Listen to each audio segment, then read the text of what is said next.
पुन्हा एकदा आपल्या सर्वांना नमस्कार. आजचा चतुरंगच्या व्यासपीठावरचा आजचा विषय खूप छान आहे आणि तो नेहमीच्या विषयापेक्षा खूप वेगळा आहे. मैदानात चालतात ते खेळ आणि या खेळांच्या मध्ये काही मेळ बसवावे लागतात. मग अनेक गोष्टी खेळीमेळीनं पार पडत असतात. हे खेळीमेळीनं पार पाडणं खरंच खेळीमेळीत चाललंय की कोणाचा तरी खेळ करण्याचा हा मेळ बसवला जातो आहे? असे अनेक प्रश्न आपल्या सगळ्यांच्या मनामध्ये आहेत. मग राजकारणात आत्ता चाललंय ते खरंच राजकारण आहे की आणखी काही आहे? हाही प्रश्न आपल्या सगळ्यांच्या मनामध्ये पडत असतोच. उत्तर मिळेल की नाही माहित नाही, पण खेळ आहे, मेळ आहे, कोणाचा खेळ करणं आहे की कोणाचा मेळ बसवणं आहे हे मात्र आपल्या सगळ्यांना कळलं पाहिजे, समजलं पाहिजे. हा आपला आजच्या कार्यक्रमाचा प्रयत्न आहे. सगळ्यात मोठा विषय आपल्या सगळ्यांच्या मनामध्ये एक असेल, तो म्हणजे काय चाललंय नेमकं राजकारणात. कोण कोणाच्या सोबत आहे, कोण कोणाच्या विरोधात आहे. कुटुंब रंगलंय काव्यात हे आपण आत्तापर्यंत ऐकलं होतं, पण कुटुंब रंगलंय भांडणात हे नव्याने बघायला मिळतंय का? याआधी अशा कुटुंबातल्या मतभेदांना राजकीय व्यासपीठावर कधी आणल्याच गेलं नाही का? आत्ता घडतंय ते पहिल्यांदा घडतंय का? अशी घरफोडेपणाची वृत्ती बरी आहे का? नको त्यांच्या सोबत संग करावा का? असंगाशी संग केला म्हणून उद्धव ठाकरेंच्या वरती टीका करणारे आता ज्यांच्या सोबत जायला नको असं आम्हाला वाटतंय त्यांच्यासोबत का जात आहेत? याने सुखाचा संसार होईल का? असे अनेक प्रश्न आपल्या सगळ्यांच्या मनामध्ये आहेत. आणि अर्थात प्रश्नाची उत्तरं द्यायला कसलेला फलंदाज म्हणजे आला चेंडू की सीमा रेषे पार असं ज्यांचं, म्हणजे सचिन तेंडुलकर तरी रिटायर्ड झाला. दोन माणसं आत्ता नुकतीच एका व्यासपीठावर एकत्र होती जे कधीच रिटायर्ड होणार नाहीत. आणि अजून एक तिसरा आहे. त्यातला एक माणूस म्हणजे तुमच्या पुणे जिल्ह्यातला, साधारणतः 2050 साली ते मी रिटायर्ड कधी होणार याची घोषणा पत्रकार परिषद घेऊन करतील. ती ऐकायला इथे बरेच जण हजर राहतील की नाही मला माहित नाही. जे जमलेले ना सांगतील की तुम्ही माझं काय बघितलं. नंबर 2 रिटायर्ड होत नाही आहे ज्यांचं वय झालं ते म्हणजे बिग बी अमिताभ बच्चन. अजूनही खुश तो बहुत होंगे तुम असं म्हणून ते विचारत राहतात आणि आपण तेवढ्याच आपुलकीनं बघत असतो. आणि तिसरे या व्यासपीठावर हजर आहेत ते आमचे भाऊ तोरसेकर. पहिल्यावर बोलतात, दुसऱ्याकडून पुरस्कार घेतलाय आणि इथे हजर आहेत. त्यामुळं पहिला प्रश्न भाऊ असा विचारणार नाही, कारण पुणेकरांना रिटायर्ड न होणाऱ्या माणसांची सवय आहे. त्यामुळं रिटायर्ड कधी होणार हा प्रश्न विचारणार नाही. पण तुम्ही आत्तापर्यंत जे राजकारण बघितलंय त्या राजकारणामध्ये आणि आताच्या राजकारणामध्ये खरंच एक गचाळपणा आलाय की राजकारण नावाचा खेळच सुरू आहे? नाही, मी असं म्हणणार नाही. राजकारण चालू राहतं, पूर्वकाळापासून चालू आहे. मला हा 7-8 वर्षापूर्वी कुठेतरी असं प्रश्न विचारला होता एका श्रोत्याने व्याख्यानानंतर की 30-40 वर्षापूर्वीचं राजकारण आणि आजच्या राजकारणात फरक काय पडलाय किंवा काय त्रुटी आहे. तर मी तेव्हा उत्तर दिलं होतं, लाज नावाचा एक पदार्थ बेपत्ता झाला. म्हणजे यशवंतरावांना लाज वाटायची, पवारांना वाटत नाही. हा, मदनलाल खुरानांना लाज वाटत होती, केजरीवालला वाटत नाही. मदनलाल खुरानांवर जैन डायरीमध्ये नुसता आरोप झाला होता. FIR नाही, कोणाची लेखी कंप्लेंट नाही, समन्स नाही, वॉरंट नाही, अटक नाही, तरी त्यांनी राजीनामा दिला होता. हा माणूस म्हणतो मी तुरुंगात बसून सरकार चालवेन. मग फरक कुठे पडलाय? आपल्यावर आरोप होतात ह्याची लाज वाटली होती. आज तेवढीच गोष्ट नाही आहे ना, बाकी सगळं तसंच आहे. सत्ता स्पर्धा तेव्हाही होती, आजही आहे. तेव्हा फरक कुठे पडलाय हे जेव्हा सांगतात तेव्हा ह्या गोष्टी दुर्दैवाने या गोष्टी सांगितल्या जात नाही. म्हणजे मला आठवतं की हा जो खुराणाचा संदर्भ आहे तो माझ्या व्हिडिओत आला, तर राज जेना नावाचा एक माणूस आहे, भुवनेश्वरचा आहे. तो 5-7 वर्ष मुंबईत राहिला होता, त्यामुळे त्याला थोडंफार मराठी कळतं. तर तो माझे व्हिडिओ ऐकतो आणि त्याने मला ईमेल केली की मी सगळं बघत असतो, ऐकत असतो, पण म्हणजे मीडियामध्ये कुठेही मदनलाल खुराणांचा उल्लेखसुद्धा आला नाही. आणि कोण आहे मदनलाल खुराणा? फार इतिहासापूर्वीचा नाही ना, 30 वर्षापूर्वीचा माणूस आहे, दिल्लीचा पहिला मुख्यमंत्री. आणि मीडियाला तो संदर्भ सांगावा सुद्धा वाटत नाही. पत्रकारितेची सुद्धा लाज किती सुटली हे आपल्याला इथे कळतं. बातमी काय असते, इंदिरा गांधी गोळीबारात ठार, एका ओळीत बातमी संपते. मग 2 महिने हेडलाईन का होत होती? तर त्याचे वेगवेगळे संदर्भ जोडून ते सांगितलं जात होतं. आज केजरीवाल बघा ना, कोणाला काही नाही आहे, माणूस तुरुंगात आहे, मुख्यमंत्री आहे.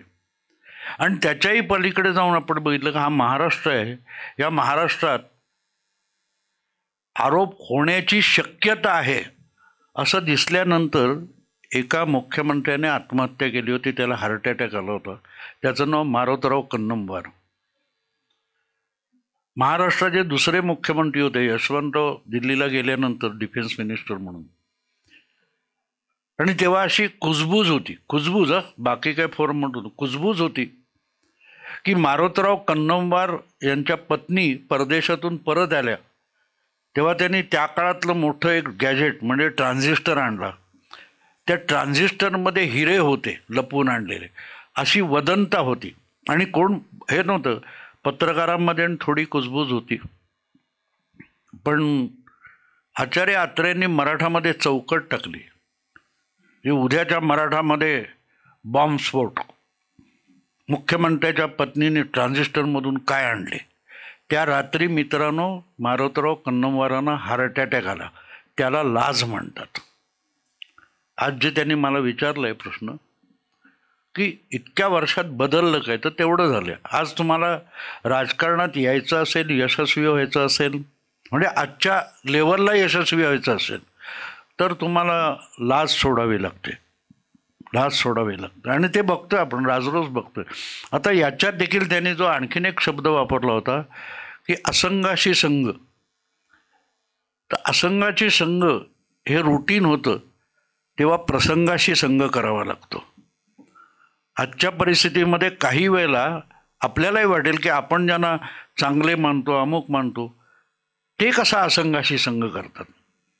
तर त्याचं कारण प्रसंग तसा आहे. त्यामुळे आजच्या प्रसंगी जर ते सरकार 2.5 वर्षात पाडलं नसतं तर काय झालं असतं कल्पना करा तुम्ही. म्हणून त्या प्रसंगाला सामोरं जायचं तर असंगाशी सुद्धा हस्तांदोलन करावं लागतं. आणि त्यामुळे आपल्याला ते तारतम्य राखावं लागतं. मुळे आणि याच्यामध्ये मला एक आठवतं की एका ठिकाणी, मी नाव सांगत नाही आता, एक मोठे समाजवादी नेते होते, त्यांचा एक अभ्यासवर्गासारखा होता आणि मी गेलो होतो. तर ते इतकं त्या चाकोरीतून जातात माणसं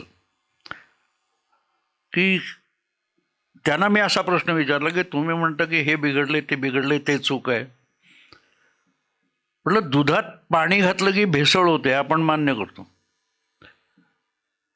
पण आपलं बाळ जेव्हा अंगावरच्या दुधाने त्याचं भागत नाही तेव्हा आई त्याला बाहेरचं दूध पाजायला लागते, तेव्हा त्याच्यात सुद्धा पाणी घालते, कारण ते त्याला पचायला हवं म्हणून.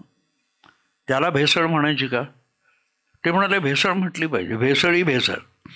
असं होत नाही मित्रांनो. ती गरज असते, त्याला तडजोड करावी लागते, त्याला भेसळ नाही म्हणत. तुम्ही जेव्हा त्या पाणी घातलेल्या दुधाचा व्यापार करता तेव्हा तुम्ही समोरच्याला फसवत असता. आपण मुलाला फसवत नसतो, पण जेव्हा दूध विक्रेता हा पाणी घालून दूध तुम्हाला देतो तेव्हा तो दूध म्हणून देतो आणि मुलाला, बाळाला आपण पाणी घातलेलं दूध देतो. ती भेसळ का नसते? त्याला पचावं म्हणून तसा करत असतो. तो हा फरक असतो. आणि तो जर आपण समजून घेतला तर मला वाटते राजकारण किंवा जगातल्या सगळ्या घडामोडी सोप्या आणि सरळ होतील. तुम्ही आता प्रसंगाशी संघ म्हणालात, मग आजपासून 4.5 2019 साली जो काही प्रसंग आला होता भाजपला दूर ठेवण्याचा, त्यामध्ये शरद पवारांनी डाव करून भाजपपासून उद्धव ठाकरेंना बाजूला घेतलं आणि तिथे आपलं सरकार बसवलं. अशी कृती केल्यामुळं पुढे फडणवीसांनी तो डाव उलटवला आणि आपलं सरकार आणलं. सरकार पाडणारे, डाव खेळणारे, खेळ करणारे, घर फोडणारे असं फडणवीसांच्या बाबत जाणीवपूर्वक किंवा भाजपच्या बाबत आता जाणीवपूर्वक बोललं जात आहे. मग खेळ करणारे हे होते की त्या खेळाचं उत्तर देणारे होते? पहिला डाव झालाय, राज्य आलंय आणि राज्याचं उत्तर आता पुन्हा राज्य येऊन दिलंय, असं काय नेमकं त्याला काय समजायचं कसं? खेळ काय कोणता? असतं, गर्दीमध्ये एखाद्या मुलीच्या कुठच्या तरी चुकीच्या भागाला स्पर्श करणारा माणूस दिसत नाही, पण त्या मुलीने चप्पल मारलेली सगळ्यांना दिसते. हा फरक आहे.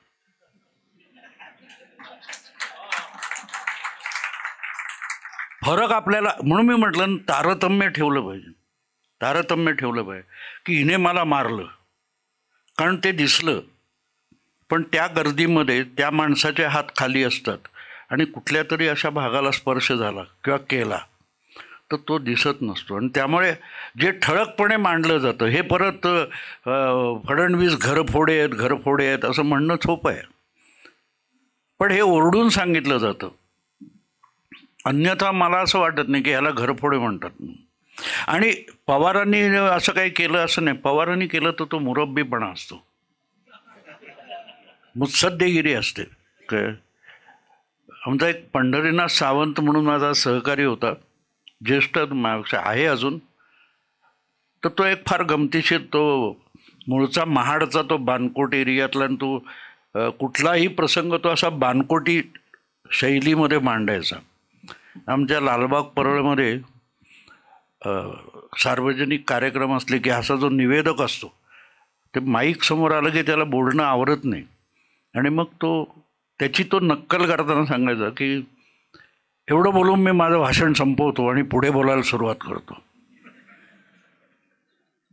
म्हणजे थांबतच नाही ना.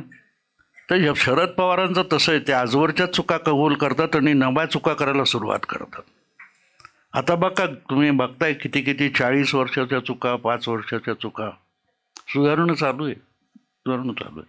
पण मुद्दा असा असतो की मी पवारांचा विरोधक वगैरे नाही आहे. ज्या माणसामध्ये गुणवत्ता असते, टॅलेंट असते, ते टॅलेंट ही त्या माणसाची मालमत्ता नसते. गुरुमूर्ती म्हणून एक फार मोठे विचारवंत आहेत संघाचे, त्यांच्याशी बोलताना हा विषय आला होता, म्हणजे घरातलाच विषय होता, पण त्यांनी मला जे समजावलं ते मला आवडलं. ते म्हणाले टॅलेंट जे असतं ते व्यक्तीचं नसतं, ते समाजाचं असतं, आणि ते समाजासाठी न वापरणं हा गुन्हा असतो. शरद पवारांकडे गुणवत्ता नाही असं नाही, पण शरद पवारांनी त्याचा वापर कशासाठी केला हे तुम्ही बघितलं, तुम्हाला आश्चर्य वाटेल की कोणाची तरी काहीतरी नासाडी केल्याशिवाय माणसाला चैन पडत नाही. मी एका ठिकाणी हिंदीच्या यूट्यूबवाल्याशी बोलताना त्या मुलाखतीमध्ये सांगितलं होतं की शरद पवार हा महाराष्ट्राच्या राजकारणातला बरमुडा ट्रँगल आहे. त्याच्या जवळ गेलेले पक्ष नेते गायबच होऊन गेले. जनता दल बघा, जनता पक्ष बघा, रिपब्लिकन पक्ष बघा, शेका पक्ष बघा, कुठे गेले ते पक्ष? आणि म्हणून मला कधी कधी असं वाटतं की शरद पवारांच्या इतका निस्वार्थी राजकारणी महाराष्ट्रात काही देशात झाला नाही, कारण त्यांनी स्वतःसाठी काहीच केलं नाही, पण इतरांची नासाडी मात्र यथेच्छ केली. सगळं राजकारण, सगळे पक्ष, सगळ्या संघटना कशा संपवल्यात बघा. आणि म्हणून मग त्याकडे बघताना अनेकांचा असा भ्रम आहे की फडणवीस हे ब्राह्मण आहेत म्हणून पवार त्यांच्यावर दूख धरू नयेत, असं बिलकुल नाही आहे. फडणवीस हा पहिला नेता गेला 40 वर्षात असा आलाय दुसऱ्या पिढीत की त्याच्यामध्ये 1.25 ते 1.5 शरद पवारांना दिसतो. अनेक प्रसंग अनेक घटना अशा आहेत मला माहिती आहेत, पण ते जाहीररित्या बोलण्यासारख्या नाही आहेत. पण त्यातून फडणवीसांनी जाणीव करून दिली आहे पवारांना की माझ्यापुढे तुमचं चालणार नाही. आणि लपून पण नाही, लपून आज तर मे 2024 आहे. 1 मे 2022ला मी वारंवार तो उल्लेख करतो की फडणवीसांनी मुंबईच्या सोमय्या ग्राउंडवर 1 मेचं भाषण करताना एक इशारा दिला होता, तुम्ही म्हणजे महाराष्ट्र नाही, तुम्ही म्हणजे मुंबई नाही, तुम्ही म्हणजे वगैरे वगैरे. पण त्याचा उल्लेख असा होता शेवटी जो उच्चारलेला नव्हता की तुम्ही म्हणजे शिवसेनासुद्धा नाही, तुम्ही म्हणजे राष्ट्रवादीसुद्धा नाही, आणि करून दाखवलं. बापाचा पक्ष गेला, आपण स्थापन केलेला पक्ष गेला, आणि ही किमया जी आहे ही शरद पवारांना जमली नाही, ती फडणवीसांनी करून दाखवली. आणि तिथे ते दुखणं आहे, फडणवीसांवरचा राग आहे पवारांचा, तो आहे. या आपल्या पंखाखाली येऊ शकत नाही. बाकीच्यांना गुंडाळलं पवारांनी, यथेच्छ गुंडाळलं. पण तिथे मग फरक पडतो, ते लक्षात घ्यायला लागतं की एखादी गोष्ट समाजामध्ये मानवी हत्या हे पाप मानलेलं आहे, पण त्या समाजात एक फाशी देणारा ठेवावा लागतो. मग त्याने केलं त्याला गुन्हा म्हणायचं का? तर त्याला गुन्हा म्हणता येत नाही, ती समाजाची गरज म्हणून करावी लागते. तेव्हा फडणवीसांनी काही गोष्टी केल्या असतील तर ती सामाजिक सार्वजनिक गरज म्हणून केलेलं आहे, व्यक्तिगत म्हणून नाही केलेलं, आणि म्हणून ते माफ आहे. पवारांचं तसं नाही. आता तुम्ही उदाहरण बघा, 2019मध्ये ज्या वेळेला निकाल आल्यानंतर जेव्हा सरकार बनत नव्हतं तेव्हा वारंवार अनेक पत्रकार कोणालाही भेटेल त्याला, तर पवारांनी सांगितलं होतं नाही आम्हाला तो विरोधी पक्षात बसायचा कौल दिलं मत जनतेने, आम्ही सरकार कसं बनवणार, ज्यांना दिले बहुमत त्यांना हे करा. मग ते बहुमत युती आणि त्यासाठी युती तोडणं हे पाप होतं, कारण तुम्ही स्वतःच्या तोंडाने कबूल केलं. बाळासाहेब थोरात आणि शरद पवार दोघांनीही, तुम्हाला यूट्यूबवर ते मिळतील रे संदर्भ, आम्हाला विरोधी पक्षात बसायचा कौल दिलाय. मग तुम्ही त्या सरकारमध्ये बसलात, तिथे आपण किती बेशरम आहोत हे दिसलं. आणि म्हणून असलं जे असतं हे सरकार पाडणं हे अगत्याचं होतं आणि ते सामाजिक हिताचं होतं, आणि म्हणून त्याला पाप नाही म्हणता येत. ते लक्षात घेतलं पाहिजे. हे सरकार पाडलं इथपर्यंत आम्हाला समजलं, तुम्ही केलं इथपर्यंत आम्हाला समजलं, चला ठीक आहे, हे आवश्यक होतं, ते जाणं गरजेचं होतं, ते गेलं. शिवसेना फोडली इथपर्यंत आम्हाला समजतं, कळतं. त्याच्या पलीकडं जेव्हा 1 वर्षानंतर शिवसेनेसोबत फोडलेलं सरकार स्थिर असताना ज्यांना आम्ही शिव्या घातल्या, आता हा शब्द मी मुद्दाम जोर देऊन वापरतोय, ज्याला आम्ही शिव्या घातल्या, तुम्ही शिव्या घातल्या, तुम्ही आम्ही आपण मिळून शिव्या घातल्या, अशा माणसांना पुन्हा फोडून घेऊन येणं आणि सरकारात सहभागी करणं, आपला हिस्सा देणं, याला कसला संघ म्हणायचं? नाही, फरक एक असतो की ऑपरेशन वगैरे केलं जातं, शस्त्रक्रिया, तेव्हा डॉक्टर आपल्याला इजा करतो आणि ते आपण त्याच्याशी कोऑपरेट करतो. काही गोष्टी अशा तुम्ही बारकाईने बघाल तर अजितदादांना फक्त बारामतीचा किल्ला ढासळवण्यासाठी आणलेलं आहे, बाकी दुसरा काहीही हेतू नाही आहे. 4 मतं मिळतील हे सुद्धा त्याच्यात नाही आहे. त्या आणण्यामागे जे राजकारण असतं ते खेळावं लागतं, डावपेच खेळावे लागतं. कारण जोपर्यंत महाराष्ट्रातून उद्धव आणि पवार या प्रवृत्ती संपत नाहीत तोपर्यंत महाराष्ट्राचं राजकारण सुरळीत होणार नाही. मग त्याच्यासाठी वाटेल ते करावं लागतं. आपण जेव्हा चांगलं वाईट म्हणतो, लक्षात ठेवा, ज्यावेळेला आपलं सैन्य शत्रूच्या प्रदेशात घुसतं किंवा शत्रूचं सैन्य आपल्या प्रदेशात घुसतं,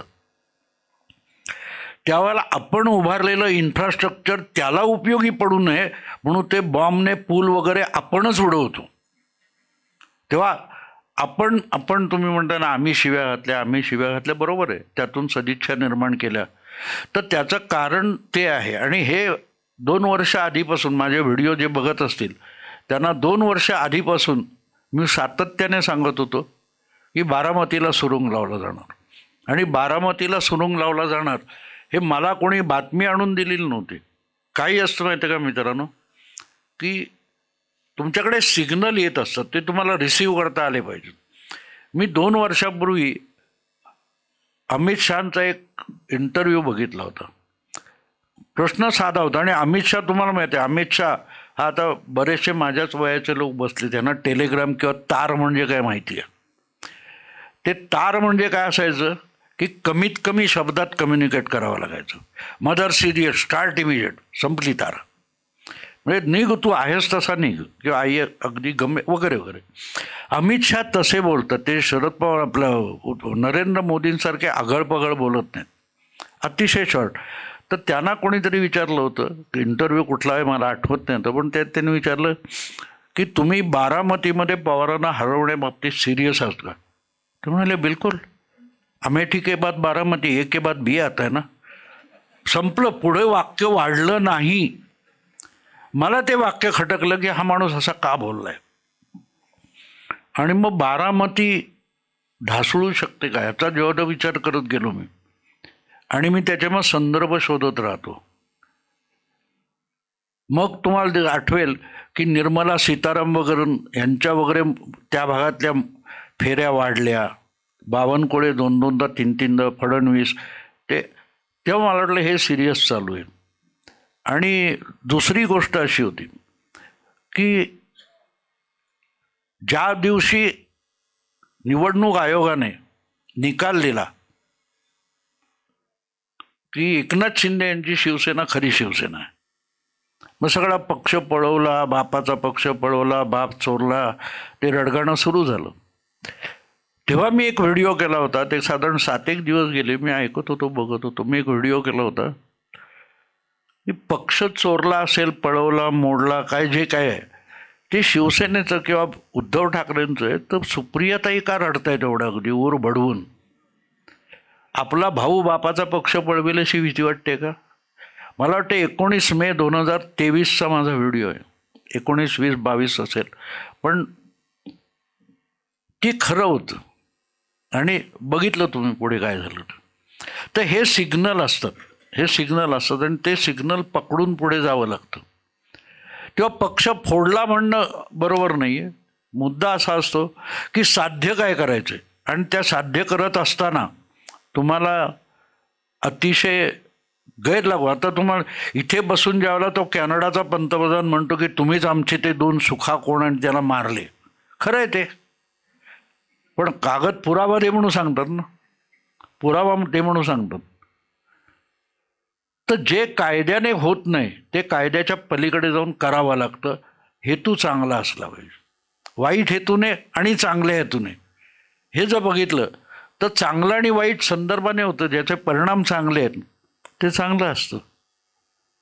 आणि जर आत्ता देखील मला जेव्हा विचारलं, मी हा 6वा कार्यक्रम आहे गेले 3 दिवसातला, मला जेव्हा त्या गडिंग्लजला विचारलं की बाबा संविधान, एका श्रोत्याने विचारलं की संविधान धोक्यात आहे, लोकशाही धोक्यात आहे, म्हणलं असं कोण म्हणतं? म्हणाले हे सगळे विरोधी पक्ष म्हणतात. म्हटलं त्यांना संविधानाचा अर्थच माहीत नाही. संविधानाचा अर्थ जर पवार आणि उद्धव ठाकरेंना कळत असता तर त्यांच्या हातून पक्ष निसटला नसता. निवडणूक आयोगाने किंवा विधानसभेच्या अध्यक्षांनी जो निकाल दिलाय तो निकाल काय आहे की त्यांच्या पक्षात लोकशाही नव्हती, त्यांच्याच पक्षाचं जे संविधान आहे त्यानुसार ते पक्ष चालत नव्हते, म्हणून तर गेलं ना हातातून. म्हणजे माझ्या लेंग्याची नाडी कुठे मला पत्ता नाही, आणि तुझ्या लेंग्याची नाडी नाही करे म्हणून विचारायचं. यासारखं लोकशाही धोक्यात आहे असं बोललं जातं. संविधान धोक्यात आहे. तुमच्या पक्षाचं संविधान तुम्ही वाचवू शकला नाही, तुम्ही देशाच्या संविधानाच्या गोष्टी कसल्या करता? आणि तिथे मोठाच्या मोठा फरक पडत असतो मित्र. हा एक भाग असतो की आता आमचा एक मित्र होता, तुम्हालाही माहिती आहे तो चेहरा, त्या नुक्कड सिनेमामध्ये गणपत हवालदार म्हणून ज्याने भूमिका केली होती, अजय वडावकर, थोडा मिश्किल होता. त्याने एक फार सुंदर उखाणा केलेला मला आठवतो. माझ्या माहेरीचा उंट साजिरा गोजिरा, माझ्या माहेरीचा उंट साजिरा गोजिरा, यांच्याकडचा ससाबाई उबड उबड. तर मीडियाची जी भूमिका आहे ना, त्याचा हा उखाणा आहे. शरद पवारांनी काही केलं तर ती मुत्सद्देगिरी असते. काल परवा अजितदादा पण बोलले ना, काल परवा अजितदादा पण बोलले की तुम्ही 2014 निकाल पूर्ण होण्याच्या आधी भाजपला पाठिंबा देता, ती मुत्सद्देगिरी असते. आणि आम्ही गेलो की लगेच गद्दारी झाली. तर हे मांडण्यात, आणि हे पिढ्यानुपिढ्या चालत आलंय, हजारो वर्ष चालत आलंय. मित्रांनो, युधिष्ठिराने द्रौपदी पणाला लावली नसती तर दुर्योधन दुःशासन काही करू शकले नसते. पण आम्हाला दुर्योधन दुःशासन हे व्हिलन दाखवायचे आहेत, म्हणून युधिष्ठिराची चूक झाकली जाते. सीतेने लक्ष्मण रेषा ओलांडली, रावणाने नाही. तेव्हा हे आजचं असं समजू नका, हे होत राहतं, चालत राहतं. आपल्याला जे कन्व्हे करायचे या दृष्टीने कथा मांडली जात असते. कारण कथा लिहिणारा जो असतो तो त्याच्या सोयीनुसार पात्र हलवत असतो, त्याच्या सोयीनुसार पात्र हलवत असतो. आणि त्यामुळे मीडिया, शरद पवार हे पहिले महाराष्ट्रातले नेते आहेत की त्यांनी पत्रकारांचा जनानखाना तयार केला.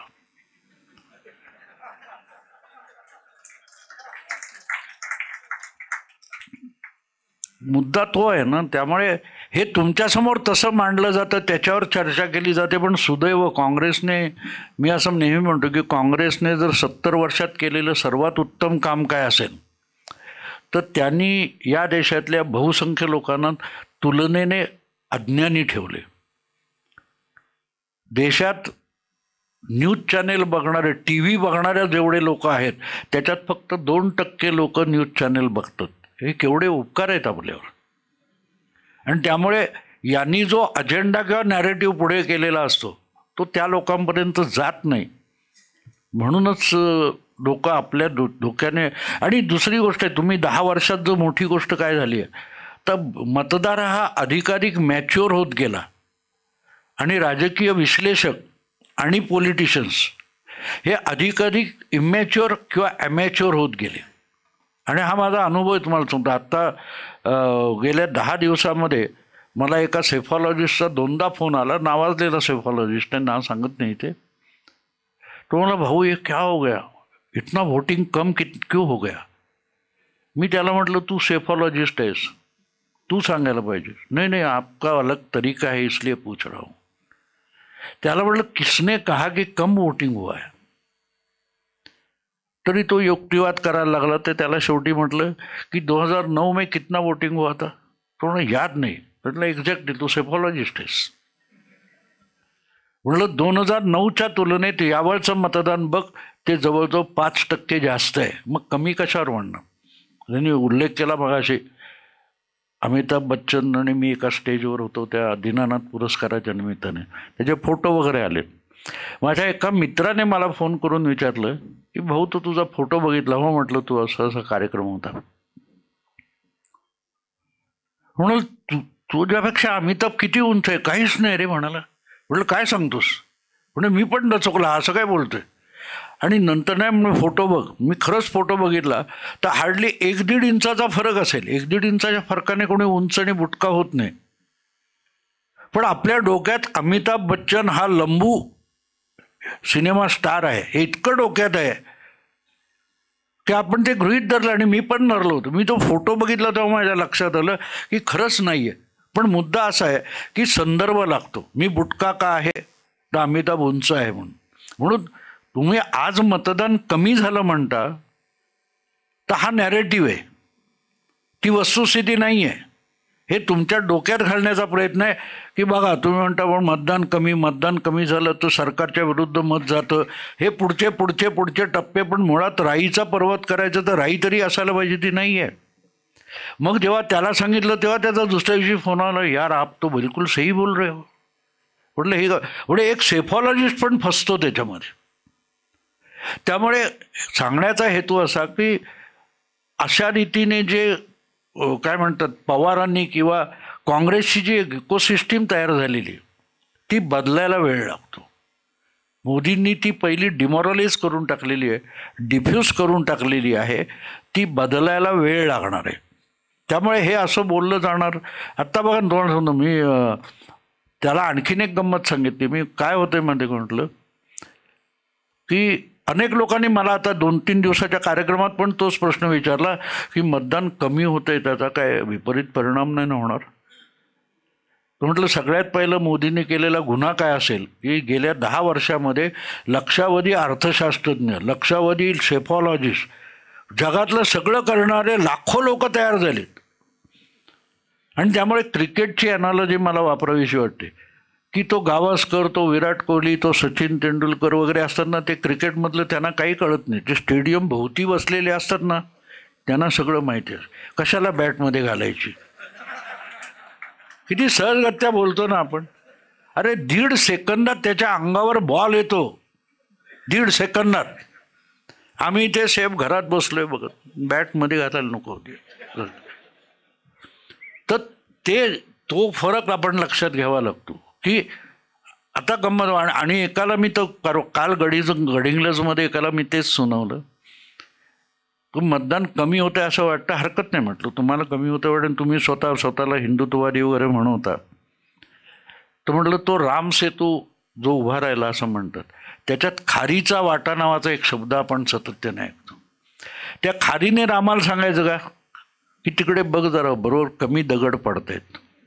असं खार म्हणाले आपण कुठे ऐकतो का नाही. ती जात होती त्या वाळूत शेपटी हलवायची आणि तिथे जे काय 4 कण पडतील. म्हटलं तुम्हाला शक्य आहे ना, कमी होते ना मतदान, तुमच्यापुरतं घरातल्याच्या पलीकडे 8-10 बाहेरचे मतदार घेऊन केंद्रावर घेऊन जा, खूप होईल म्हटलं. तुमच्यासारख्या 10 खारी असत्या तो राम सेतू झालाच नसतं म्हटलं. तेव्हा दुसरे काय म्हणतात ते ऐकू नका, आपल्याला काय करायचं ठरवा.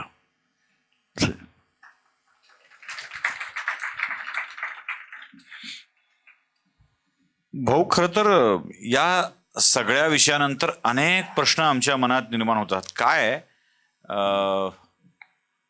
युद्धभूमीवर समोर आपल्याच लोकांना बघून संभ्रमित झालेला अर्जुन कृष्ण कितीही सांगतोय अरे लढ, अरे लढ, पण हे आपलं नाही काका दिसतायत, नाही दादा दिसतोय, नाही जरा आजोबात दिसतायत, पंजोबात दिसतायत, असं म्हणून तो आपलं लढायचं मात्र बाजूला ठेवत होता.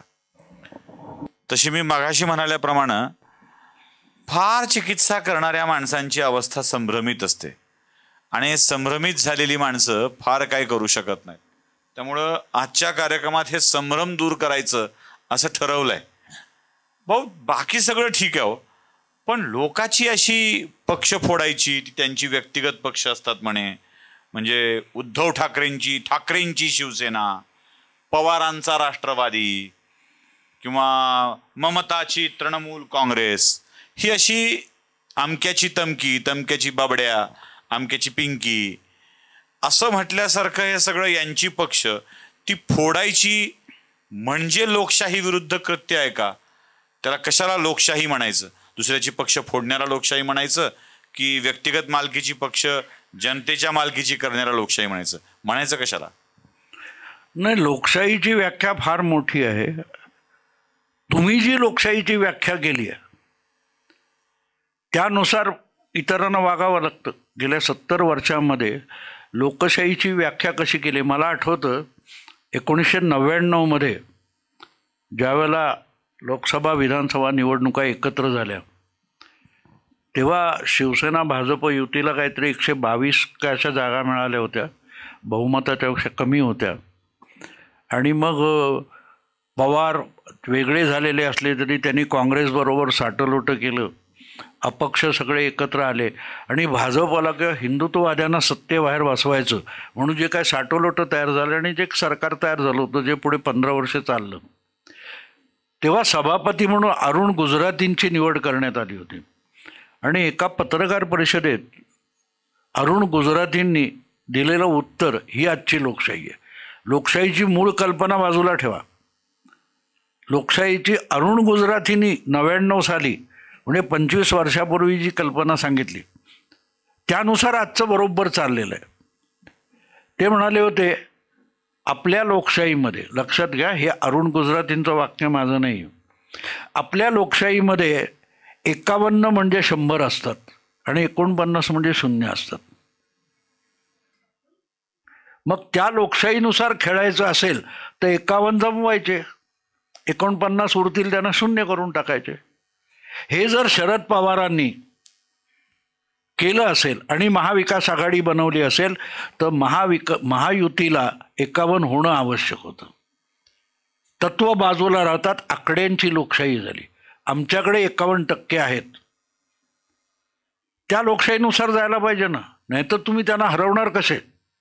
आणि एक गोष्ट असते मित्रांनो, चोर भामटे लफंगे असतात ना, त्यांचं एक वैशिष्ट्य असतं. तुम्हाला मी हे जावेद सिद्दीकी म्हणून माझा एक चित्रपटातला मुळात तो उर्दू स्कॉलर होता, पत्रकार होता. पुढे तो शतरंज के खिलाडीच्या निमित्ताने डायलॉग वगैरे लिहायला गेलं, तो सिनेमावाला होऊन बसला. त्याला मी विचारलं होतं की हे तुम्ही जे काय सिनेमात दाखवता याच्यात किती तथ्य आहे?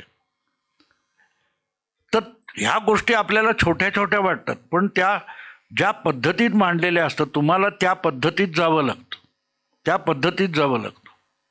आणि त्यामुळे दिसायला खोटं वाटलं तरी ते इतकं भयंकर खरं असतं. मी व्यवहारता म्हणतो. तर त्यामुळे अशा रीतीने सरकार बनवणं आवश्यक होतं.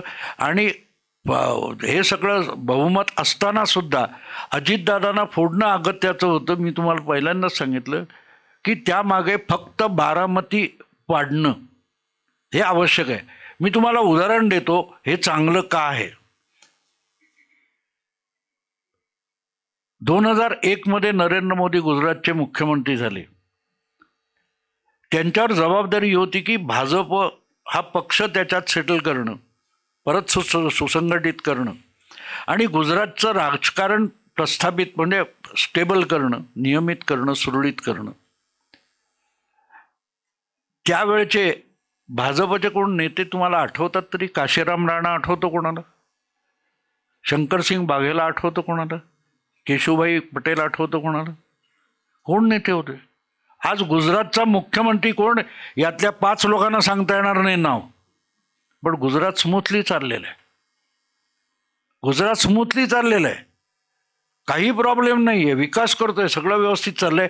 व्यक्ती केंद्री जे राजकारण होतं ते मोडून काढून समाज केंद्री राजकारण बनवण्याचा जो प्रयोग गुजरातमध्ये झालाय तो आवश्यक आहे. 3 राज्यांचे मुख्यमंत्री तडकाफडकी बदलले याचा आपल्याकडच्या विश्लेषकांना अर्थ लागलेला नाही आहे. नेता महत्त्वाचा नाही, एक भूमिका, एक धोरण महत्त्वाचं आहे जे समाज केंद्री असलं पाहिजे.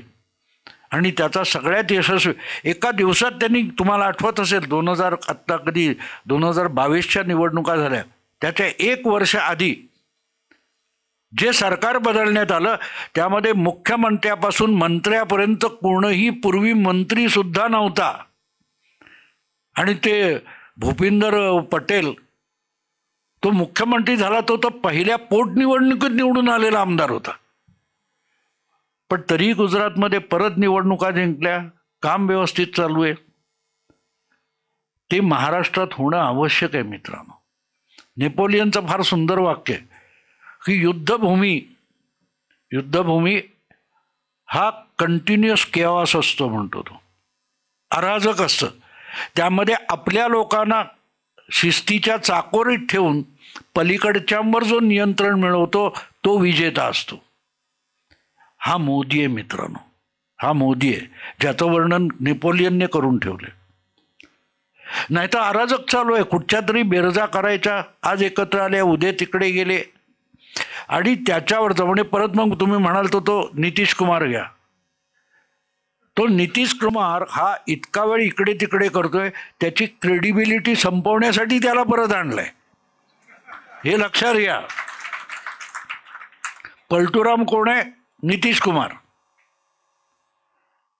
तेव्हा उद्धव ठाकरे सुद्धा निवडणुका संपल्या की मला घ्या की पदरात म्हणून रडणार आहेत, काळजी करू नका. इव्हन पवार सुद्धा, कारण हे सत्ता लोभी आहेत,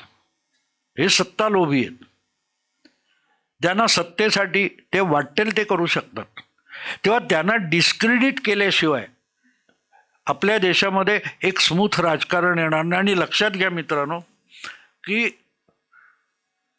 जनतेने हे खूप आधी ठरवलं होतं. भाजप अचानक नाही सत्तेत आलेला. भाजप लोकांना चमत्कार मोदी वगैरे असं काही नाही आहे. हे मतदार ट्रायल एरर मेथडवर इथपर्यंत घेऊन आले. 64 साली नेहरू गेल्यानंतर 14 एकूण 50 वर्षे गेली.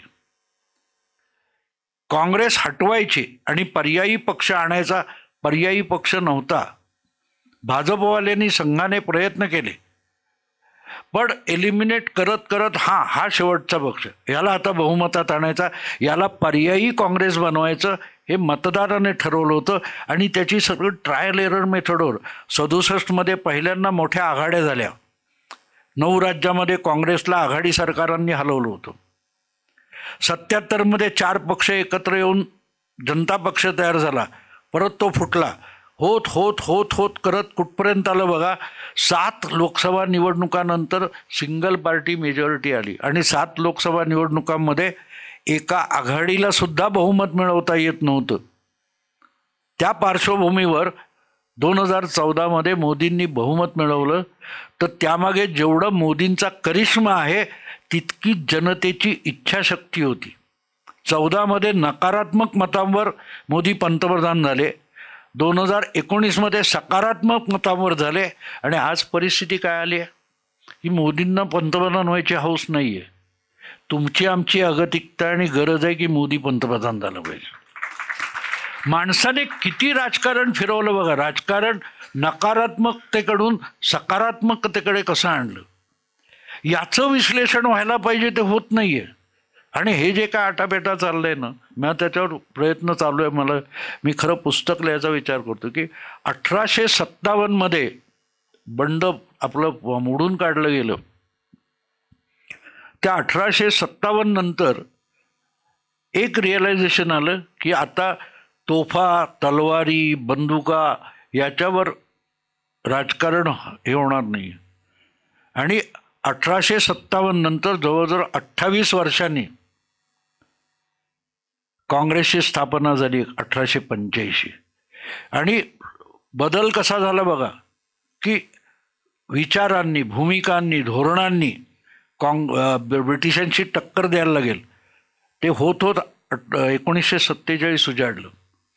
1947 हा 1857 ते 1947 हा जो एक टप्पा आहे, त्याच्या पुढे बघायचं असेल तर हे नेहरूवियन लोकशाही स्वातंत्र्योत्तर काळातलं हे एक युग आहे. ह्याचा शेवटचा टप्पा नरेंद्र मोदी आणि भाजप आहे.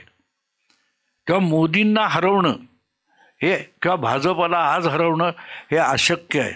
कितीही कारण कोणीही प्रयत्न करावेत ते होणार नाही. त्याच्यासाठी नवं काठ टाकून उभं राहावं लागेल राजकारणाला. नाही तोपर्यंत भाजपवर राहणार आहे. मोदी कदाचित बाजूला होतील नसतील, पण पुढची 30-35 वर्ष सगळं राजकारण भाजप सत्तेत असो किंवा भाजप सत्तेत नसो, भाजपच्या आणि हिंदुत्वाच्या भोवती राजकारण फिरणार आहे. हा मोदींनी केलेला सगळ्यात बदल आहे. आणि त्याचं जर विश्लेषण झालं नाही तर त्याला पर्याय उभं करणं हे अशक्य कोटीतली गोष्ट आहे. पटतंय भाऊ, थोडं पटतंय. पण एक गोष्ट मात्र काही डोक्यात जायला तयार नाही आहे. कधी कधी ती डोक्यात जाते.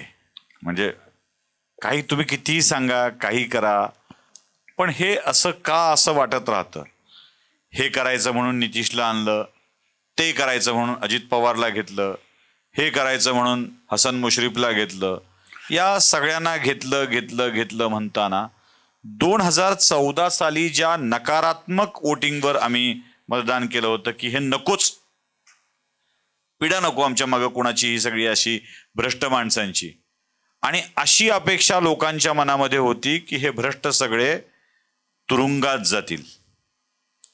पण याच भ्रष्टांना सोबत घेऊन सत्तेचं भागीदार जेव्हा केलं जातं तेव्हा थोडासा विश्वास डळमळीत व्हायला लागतो, थोडी भीती वाटायला लागते. ही त्याच वळणावर आहेत का यांना घेणं हा कसला खेळ आहे, हा कसला मेळ आहे की त्यांचा खेळ करायचा आहे? नाही, खरं म्हणाल तर अशा तुमच्यासारख्या अशा विचारांची मोदींना भीती वाटते. ह्याचं कारण असं आहे की मी जेव्हा 2014 मी भाकीत केलं होतं, पुस्तक लिहिलं होतं, 2019 पण मी निवडणुकीचा अंदाज केला होता, दोन्ही वेळा बरोबर आलं. आणि म्हणून आता 24साठी मी 2 पुस्तकं लिहिली आहे. पहिलं मी प्रकाशित केलेलं पुस्तक आहे अश्वमेध म्हणून. मुद्दा असा असतो ना मित्रांनो, की बदल जो असतो तो बदल करताना हातातली सत्ता जाऊन चालणार नाही. 77 असो, 89 असो, 95, 96, 98 असो, तुम्ही बघाल की बिगर काँग्रेस पंतप्रधान आले पण त्या सत्ता टिकल्या नाहीत. आणि त्या टिकल्या नाही त्याचं कारण असं होतं की स्टेबल सरकार फक्त काँग्रेस देऊ शकतं. आणि म्हणून 141 खासदार असलेला भाजप विरोधी पक्षात बसला आणि 146 खासदार असलेल्या काँग्रेसने एक बुजगावणं आणून पंतप्रधान म्हणून बसवलं. का? काँग्रेस स्टेबल गव्हर्नमेंट देऊ शकतं आणि त्यांनी 10 वर्ष दिलं. 10 वर्ष दिले. 186 असलेल्या भाजपला स्टेबल गव्हर्नमेंट देता येत नव्हतं. ही जी मानसिकता असते, बाबासाहेब आंबेडकरांनी 55 साली प्रबोधनकार ठाकरेंना एक मुलाखत दिली होती, इंटरव्ह्यू दिला होता. त्यांनी सांगितलं होतं की हे काँग्रेसवाले तुम्हाला मराठी भाषिकांचं महाराष्ट्र देणार नाहीत, राज्य देणार नाहीत. ते मिळवायचं असेल तर एक काम करा, तुमचे सगळे धोरणं, विचारधारा, तत्त्वज्ञान गुंडाळून खुंटीला टांगा आणि सर्वपक्षीय काँग्रेसच्या विरुद्ध एकत्र या आणि मराठी जनतेला दाखवून द्या की काँग्रेस हरू शकते. ही मुलाखत प्रबोधन या साप्ताहिकामध्ये छापून आली आणि त्यानंतर ती प्रक्रिया सुरू झाली. आघाडीचं राजकारण ते तिथून सुरू झालं होतं. पुढे तोच प्रयोग 67 साली 10 वर्षानंतर डॉक्टर राम मनोहर लोहियांनी उत्तर भारतात केला आणि 9 राज्यातून काँग्रेस गेली. आणि मला आठवतं, मी लहान होतो वयाने, पण वर्तमानपत्र वाचत होतो. समाजवादी पक्षाच्या अधिवेशनामध्ये जेव्हा हा थिसिस मांडला डॉक्टर राम मनोहर लोहियांनी, त्यांची अक्षरशः बिन पाण्याने जॉर्ज फर्नांडिसनी केली होती, आपके मुंह को कालिक पोछेंगे लोग वगैरे. तरीही लोहियांनी ते म्हणलं की त्याच्या भावना मी समजू शकतो, पण जोपर्यंत मतदारामध्ये हे सरकार, ही सत्ता, हा पक्ष आम्ही पाडू शकतो, हा विश्वास निर्माण होत नाही, तोपर्यंत तुमच्या विचार भूमिका सगळ्या पवित्र असून काही उपयोग नाही. ते खाणीतलं सोनं आहे, ते बाजारात आणावं लागेल. हा फरक असतो. आणि तिथून मग हळूहळू प्रक्रिया सुरू झाली आणि मतदार हा हळूहळू पर्याय असू शकतो. लक्षात ठेवा, तुम्ही अल्टरनेटिव्ह नसतो तेव्हा तुम्ही आधीच हरलेले असता. हा पर्याय उभा राहू शकतो. हे जसजसं दिसायला लागलं तसतसं लोक भाजपकडे येत गेले. जनता पक्षात जनसंघ विलीन झाला होता, त्याच्यातही धुसफूस सुरू झाली, हे वेगळे झाले. 2 खासदारावर आले होते. 2 खासदारापासून इथपर्यंत जी मजल मारली 282, ही अचानक झालेली नाही, स्लो झालेली आहे. आणि त्यामुळे आपण ज्यांना भ्रष्ट म्हणतो, पहिली गोष्ट लक्षात ठेवा, भ्रष्ट वगैरे हा तारतम्याचा भाग असतो. आपण ज्यांना भ्रष्ट म्हणतो ते भ्रष्ट असतात असं नाही आहे. आपण म्हणतो म्हणून तो भ्रष्ट नसतो. आणि लोक विचार करतात भ्रष्ट असे नका, आमची कामं करतोय ना. महागाईचं आंदोलन का होत नाही मित्रांनो? आज जे बोलतात महागाई आहे, बेकारी आहे, बेरोजगारी आहे, ते लोकांना अपील होत नाही. आणि म्हणून हे बदलायचं आहे, हे बरोबर आहे, पण ते बदलण्यासाठी पोषक परिस्थिती निर्माण करावी लागते. 2014च्या निवडणुकांच्या काळामध्ये मोदींनी वेगवेगळ्या चॅनेलला दिलेल्या मुलाखती, त्यामध्ये एका मुलाखतीमध्ये त्यांनी फार सुंदर सांगितलं होतं की ज्याला झटपट काहीतरी पाहिजे तो गहू, ज्वारी, बाजरी, तांदूळ असं पीक घेतो. ज्याला चांगलं उत्पन्न मिळालं पाहिजे तो काय करतो? तो कॅश क्रॉप लावतो, ऊस कसेल किंवा काय असे पिकं काढतो. पण ज्याला दीर्घकाळ आनंदी जगायचे तो फळबागायती करतो. झाड लावा, जगवा, 7-8 वर्षानंतर 40 वर्ष बघायला नको. हा फरक आहे. मोदींनी हा मंत्र सांगितलेला आहे आणि मोदी ज्या पद्धतीत जाते, गेल्या 15-16 पंतप्रधान जे झाले त्यांच्याकडून झालेली चूक मोदी करायला तयार नाहीत की सगळे बदल करीन, पण हातातली सत्ता जाता कामा नये. एकदा सत्ता गेली की ते सापशिडीसारखं परत खाली आलात, परत पहिल्यापासून सुरुवात करा.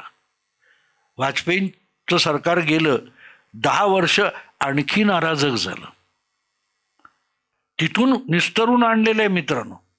तेव्हा झटपट अमुक झालं पाहिजे. मग तुमच्यात आणि सुब्रमण्यम स्वामीमध्ये फरक राहत नाही. सरकार गेलं तरी चालेल, पण तत्वज्ञान राखलं पाहिजे. त्या तत्वज्ञानाच्या मागे ताकद नसेल तर ते तत्वज्ञान कचरा मूल्य असतं. आणि हे डॉक्टर राम मनोहर लोहियांचं एक फार सुंदर वचन आहे की मी सत्य बोलतोय, पण दुबळं सत्य हे शिरजोर असत्यापुढे निरुपयोगी असतं. आता विचार लोहियांचा आहे, पण फॉलो करणारा माणूस बघा. गांधीवाद्यांना गांधी कळला नाही इतका मोदींना कळलाय. त्या अशाच मुलाखतीमध्ये मोदी म्हणाले होते की सरकारी योजना फेल्युअर जातात कारण गांधींच्या नावावर राज्य करणाऱ्यांना गांधी कळलेला नाही. सरकारी योजनेला, स्कीमला, धोरणांना जर तुम्ही जनतेची चळवळ बनवली तर ती योजना यशस्वी होऊ शकते. 22 मार्च 20ला जनता कर्फ्यू आठवते? लोक काय एक्साइट झाले होते, थाळ्या वाजवा, संध्याकाळी 6 वाजता, सकाळपासून तुम्ही कर्फ्यू पाळा, कोण पोलीस तुम्हाला काय बोलणार नाही. संध्याकाळी लोकांनी थाळ्या वाजवल्या, पण त्यांनी रिअलाईज केलं लोकांना हे सरकार नाही करू शकणार, तुम्ही करू शकाल. मोदींनी 10 वर्षात केलेलं सगळ्यात मोठं काम काय असेल ते या देशाचा पुरुषार्थ जागवला. जे काय आहे ते सरकारने करावं, नाही आम्ही करू शकतो. काय आता 2 कोटी 4 कोटी लोकांना गॅस दिला, पण कोणी दिला? मोदींनी बिलकुल नाही. मोदींनी आवाहन केलं जे सुखवस्तू आहेत त्याने आपलं अनुदान सोडा. मागणाऱ्या हातांना देणारे हात बनवण्याचा चमत्कार माणूस घडवतोय, त्याकडे आपलं लक्ष नाही. आपल्याला का नाही अजून त्या अजितदादाला का लटकवत नाही? अजितदादा निर्माण न होणं याला महत्व असतं. कायदे बदलायचं आवश्यक आहे, कायदे बदलले पाहिजेत. ही सगळी प्रक्रिया स्लोली चालू आहे. फार थोड्या लोकांना, तुम्ही पुण्यात आहात तुम्हाला माहिती आहे की नाही कल्पना नाही मला, पण एक माजी सरन्यायाधीश आहेत देशाचे, त्यांना मोदींनी या कामाला झुंपलेलं आहे की या देशाचे पारंपरिक आणि हिंदू कायदे हे आपल्याला नव्या युगात कसे तयार करता येतील आणि कसे इम्प्लिमेंट करता येतील याच्यावर एक स्टडी ग्रुप काम करतोय. आपण आत्ता ब्रिटिशांच्या राज्यात आहोत. राज्य करणारे ठीक आहेत, भारतीयच आहेत, पण राज्य कोणाच्या भूमिकेतून चाललंय, कुठच्या व्यवस्थेतून चाललंय ते बघा. ब्रिटिशांचं राज्य पुढे चालू आहे. 1860चा इंडियन पिनल कोड आज पण चालू आहे. का नाही आम्ही 70 वर्षात आमचे कायदे बनवले? का नाही आमची एक शिक्षण व्यवस्था का नाही आलेली? तिथे सगळी गल्लत आहे. त्यामुळे हे करायचं तर स्लोली हे बदलावं लागणार आहे. 3600 कायदे आत्तापर्यंत केले, 10 वर्षात मोदींनी रद्दबातल केले, काही अडलं नाही. मग ते होते का? का होते कोणाला माहिती. एक गोष्ट सांगतो छोटीशी.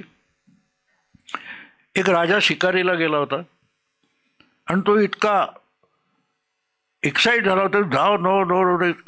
अचानक त्याला एका ठिकाणी असं दृश्य दिसतं की तो घोडा अडवतो आणि थांबून बघतो काय चाललंय.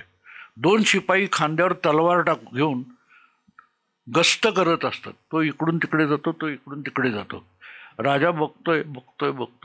काय अर्धा पाऊण तास झाल्यावर ते थांबतात, विडी काडी होते, तंबाखू वगैरे होतो, परत तलवारी घेतली की गस्त चालू आहे. मग परत 1-2 तास जातात, ते आपलं काय तर भाकर तुकडा मीठ भाकर उघडतात, लंच टाईम होतो.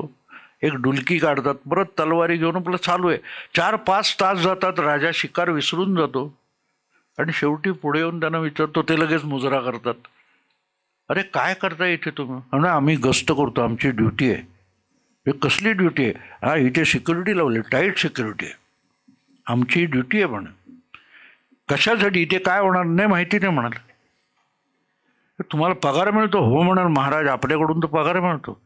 राजा हैराण होतो, आपण पगार देतो आणि हे इथे कसली सिक्युरिटी करतात आपल्याला माहीत नाही, ते सिक्युरिटी करतायत आणि त्यांना माहीत नाही कसली सिक्युरिटी आहे. राजा शिकार सोडतो, परत येतो आणि दरबार भरवतो आणि म्हणतो, बाबा असं असं ते कसाऱ्याच्या घाटामध्ये कुठेतरी काहीतरी असं काय काय चाललं, प्रधानाला माहीत नाही. प्रधान सेनापतीला, सेनापती कोतवालाला पकडतो. म्हणतो आता मग प्रधान चतुर असतात, प्रधान चतुर JNU मधले विद्यार्थी प्राध्यापक असतात. ते म्हणतात आपण याच्यावर एक चौकशी आयोग बसवला पाहिजे. चौकशी आयोग बसवला, पण तो अर्थात राजाचा काळ असल्यामुळे ते वर्षानुवर्ष चालत नाही. 2-3 महिन्यात अहवाल येतो आणि शोध असा लागतो की ह्या राजाचा आजोबा राजा असताना त्याची जी राणी असते ती गरोदर असते आणि तिला डोहाळे लागतात. ती एक दिवशी म्हणते मला शिकार करायची. तर राजा घाबरतो, इतकी नाजूक सुंदर राणी जंगलात गेली आणि कुठच्या श्वापादाने फाडून खाल्ली तर काय. तो प्रधानाला सांगतो काय करायचं समज, काय प्रॉब्लेम नाही, आपण तिथे संपूर्ण कॉर्डन ऑफ करू, सिक्युरिटी लावू. म्हणून 2 शिपाई पाठवून दिले. आता राणी गेली आणि तिथे उंदीर मारला की मच्छर मारला कोणाला माहिती, परत आली. एक दिवस तिला फार सुंदर असं गोंडस बाळ होतं, हत्तीवरून साखर वाटली जाते, तिकडे पहारा चालू असतो. हळूहळू गोंडस राजपुत्र मोठा होतो, तिकडे पहारा चालू आहे. मग राजपुत्राचं लग्न होतं, राज्यभर उत्सव साजरे केले जातात, तिकडे पहारा चालू असतो. एक दिवशी त्याची बायको गरोदर होते, दुसऱ्या पिढीतली राणी, तिलाही पुत्ररत्नाचा लाभ होतो, तो हळूहळू मोठा होतो. होता होता नातू राजा होतो, पहारा चालू आहे. कशासाठी कोणालाच माहित नाही. मित्रांनो हसलात तुम्ही, आपल्याकडे पणतू राजा व्हायला निघाले. कशासाठी त्याला माहित नाही आणि कशासाठी आपल्याला माहित नाही. बरोबर आहे ना? बापाचा पक्ष काढून घेतला, बाप पळवला, आपण ऐकतो, आपण तावातावाने बोलतो, पण त्यातलं तथ्य विचारणाऱ्याला बोलणाऱ्याला माहीत नसतं, आपल्यालाही माहीत नसतं. तर हा सगळा बदल आमूलाग्र करणं ही सोपी गोष्ट नाही आहे, सोपी गोष्ट नाही आहे. मुळात तुमची मानसिकता या देशाची बदलण्याची प्रक्रिया मोदींनी सुरू केली.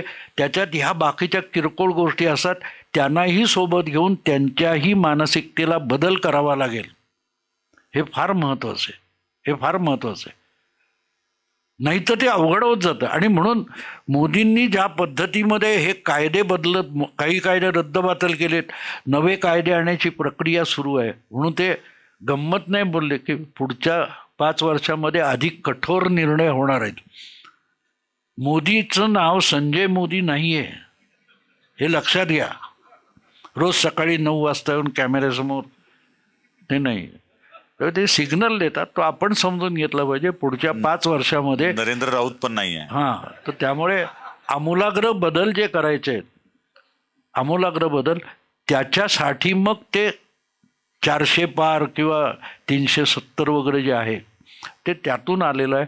आणि इज कॉन्फिडंट, म्हणजे त्यांचा आत्मविश्वास बघितला तर कळतं त्या माणसाला माहिती आहे नेमकं तो काय करणार आहे, माहिती आहे काय करणार आहे. आणि आपल्याबरोबर लोक आहेत, तो कोण पापुआ न्यू गिनीचा पंतप्रधान पायावर डोकं टेकून नमस्कार करतो, तो मोदींना करत नसतो, तो 140 कोटी लोकांना करत असतो. की ह्याच्या मागे एवढ्या खंडप्राय देशाचे 140 कोटी लोक उभे आहेत. मोदी हा फक्त दिसणारं एक प्रतीक होतं. त्यांनी लोटांगण घातलं की या 140 कोटी लोकसंख्येच्या देशाने आपण अडचणीत असताना आपल्याला व्हॅक्सिन दिलं. आता ही परिस्थिती निर्माण फॅसिलिटेट केलं मोदींनी, पण करून आपल्याकडूनच घेतले, विसरू नका, आपल्याकडून करून घेतले. हे सगळे चौकीदार चोर आहे म्हणत असताना आपण 303 पर्यंत आपण घेऊन गेलोय. मोदींनी काय केलं हो? तो 282चा आकडा 303 पर्यंत आपण नेलाय ना, आपण नेलाय. आणि तक्रार ती आहे ना, खाऊंगा न खाणे दूंगा. तो म्हणून न खाऊंगा इथपर्यंत ठीक आहे, खाणे न दूंगा हे काय भानगडायचं नाही. हा क्लॅश आहे. जो क्लॅश आहे ना, संघर्ष तो तिथे आहे. आणि हे हा माणूस बदलतोय तर त्याच्या मागे ठामपणे उभं राहणं आवश्यक आहे. त्याला प्रश्न विचारायचे नसतात. तुम्हाला एक जाता जाता मुद्दाम यातलं तंत्र सांगतो.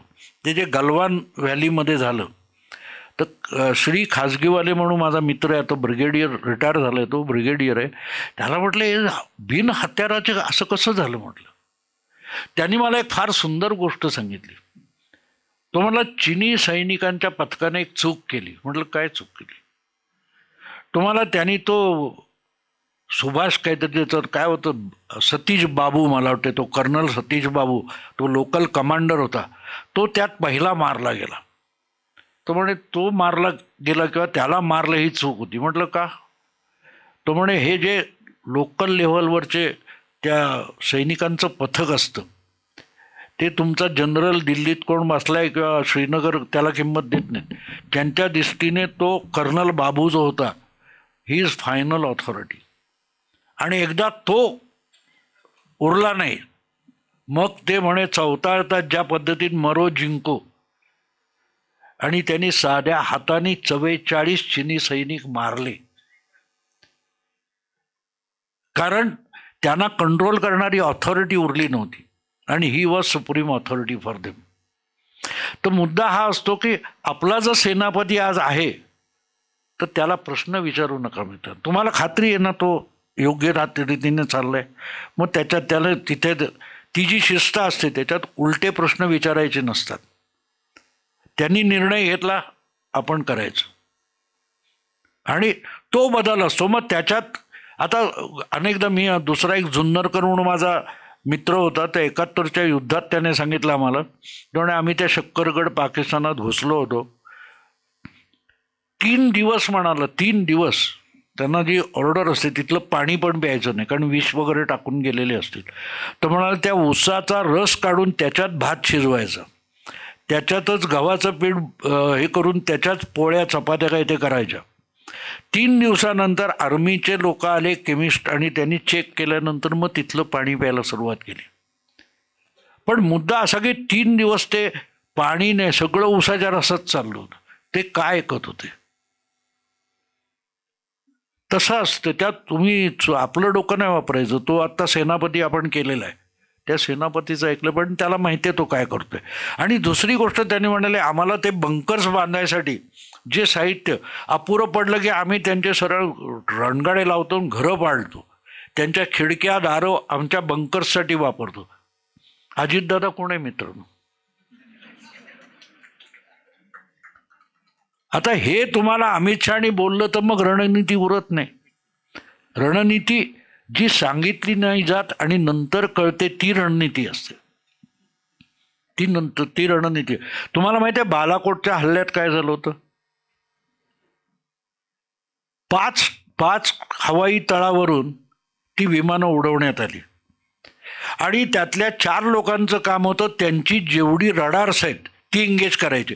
त्या रडारनी ते पथक विमानाचं एंगेज केलं की ते रडार त्याची पाठ सोडत नाही, त्यामुळे ते रडार दुसऱ्या पथकाला पकडू शकत नाही. त्यामुळे 4 रडार होती, 4 पथकांनी 4 रडार ब्लॉक केली, 5व्या पथकाने बॉम्बफेक केली. आता आम्ही असं करणार असं सकाळी 9 वाजता उठून सांगितलं तर बालाकोट सक्सेसफुल झालं असतं का. नाही झालं असतं. तर म्हणून मी सांगितलं ना, अमित शहा म्हणजे अमित काय तो संजय शहा नाही आहे. त्याचं कारण ते की ते करून टाकतात, नंतर तुम्हाला कळतं काय झालं ते. म्हणजे अगदी यातली गंमत तुम्हाला सांगतो की दुपारी 12 वाजेपर्यंत अजितदादांना प्रदेशाध्यक्ष व्हायचं ही चर्चा सगळ्या चॅनेलवर होती. अजितदादा बाहेर पडले आणि राजभवनावर गेले तेव्हा यांना कळलं की काय होतंय. मीडियाला पण कळू दिलं नव्हतं. मीडियाला पण अगदी किती आतून इकडून तिकडून बातम्या नो. तिथे गेल्यानंतर बाकीच्यांचा सोडा, तो अमोल कोल्हे पण तिकडे जाऊन बसला होता. आता तो मोठा तुतारी वाजवतोय. त्याच्या हातात कधी पिपाणी दिली आणि तुतारी सग दिली हे त्याला कळलं नाही. त्या सांगण्याचा हेतू हे राजकारण असं चालतं. त्यातल्या मी शक्य तितके ते बारकावे उलगडून सांगण्याचा प्रयत्न करतो, पण अनेकदा सांगत नाही. याचं कारण असं असतं की माझा शहाणपणा सिद्ध होण्यासाठी अनेक रहस्य उलगडली जाता कामा नयेत. पण आता ते होऊन गेले तर तुम्हाला सांगतो की मी दिल्लीत राहत होतो 2 वर्ष जवळजवळ, म्हणजे अजूनही सगळी फॅमिली तिकडे आहे. आणि ऑक्टोबर 2021 मला बातमी मिळाली होती की हे दोघेही फुटत आहेत. मी अडून या गोष्टी सांगितल्या, पण समोरून सांगितल्या नाही, माहिती असून सांगितल्या नाही. आणि आत्ता तुम्हाला सांगायला हरकत नाही, तुम्ही अजितदादांचं एक वाक्य ऐकलं असेल. ते 2 जुलै शपथविधी झाला, 3 जुलैला अजितदादा तीच त्यांनी आपले पटेल वगैरे घेऊन त्या बांद्र्याला जी सभा घेतली आणि सांगितलं होतं, तेव्हा अजितदादा एक वाक्य बोलले होते की आम्हाला पाठवलं होतं, मग तुम्ही हे करा, आम्ही अगदी पालकमंत्री इथपर्यंत सगळं डिटेल चर्चा झाली होती वगैरे वगैरे.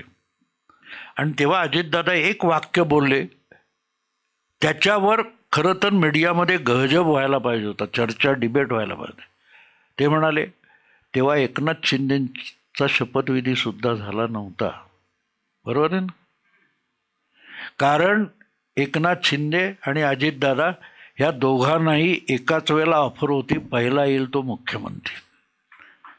तेव्हा काकामुळे माझं मुख्यमंत्रीपद हुकलं, हा जो अजितदादांचा दावा आहे याचा अर्थ तो आहे की मी आधी गेलो असतो तर मी मुख्यमंत्री झालो असतो, पण काकांनी माझी टांग ओढली.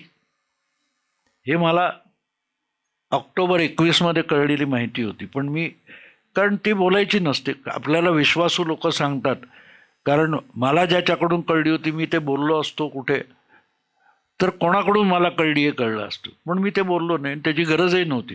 जे होणार आहे ते चांगलं होणार असेल त्याबद्दल गप्प राहणं आवश्यक असतं. तेव्हा ह्या अशा रणनीतीचा भाग हा असतो की कमीत कमी बोललं पाहिजे, कमीत कमी. आणि हे शरद पवारांच्या गुरूंनी सांगितलेलं आहे, यशवंतरावांनी, की राजकारणात काय बोलावं हे माहीत नसलं तरी चालेल, पण काय बोलू नये माहिती असलं पाहिजे. आजचे सगळे टी व्हीवर चमकणारे सितारे आपण बघितले तर ते काय बोलू नये तेवढंच नेमकं बोलतात. आणि त्यामुळे मग रोज घणाघात वगैरे काय तो होत असतो, तोफकानं चालत असतो, वार पलटवार चालू असतं.